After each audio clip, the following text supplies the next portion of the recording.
Travel Journals, May 31st, 1967. Shirley writes, Morning brings a very bad day weather-wise. Cold, cloudy, and rainy. After breakfast we are off to Paris.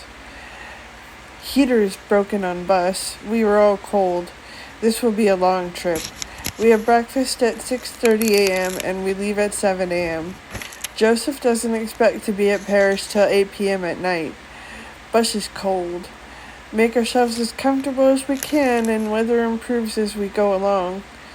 Pass interesting village and history laden town.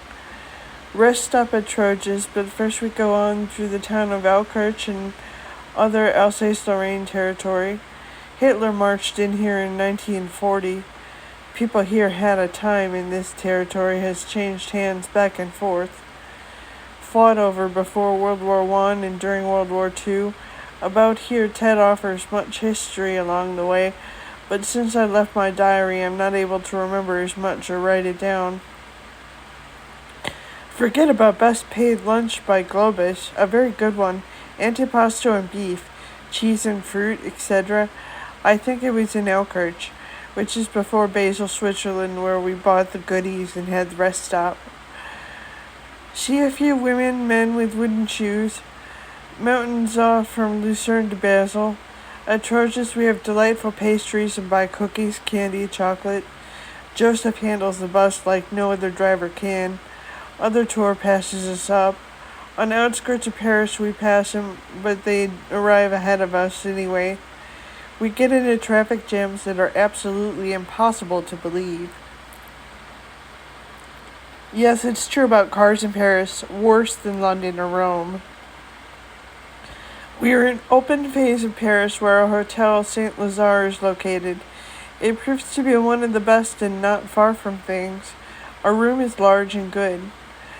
Now we are on our own for meals. We freshen up in 20 minutes and our Chinese friends and us start out. While bus was driving to the hotel, we do see some of the Paris sights and people, a beautiful city which we discover on sitting out to be more and more beautiful. We love Paris. Here we are half an hour from our hotel stop on the Champs-Élysées. We see the Arc de Triomphe and Tomb of the Unknown Warrior. We find ourselves on Place de la Concorde and see the fountains. This is late at night, 9 p.m., and we still haven't eaten supper. We see part of the spires of Notre Dame, other things we don't recognize. We are trying to find the student Sorbonne. It is fascinating. We luckily stumble into a French restaurant that is crowded to the hilt with people. Go upstairs. Voila! It has Italian food. We have a pizza, scampi's for two, and lamb brioches with a bottle of wine, and then sour cream and strawberries. We walk some more and stop for a beer after we get weary and footsore and thirsty. Here I know I have forgotten to jot some things down. Many more characters. Oh, so great. Paris already is fantastic. We go to bed late.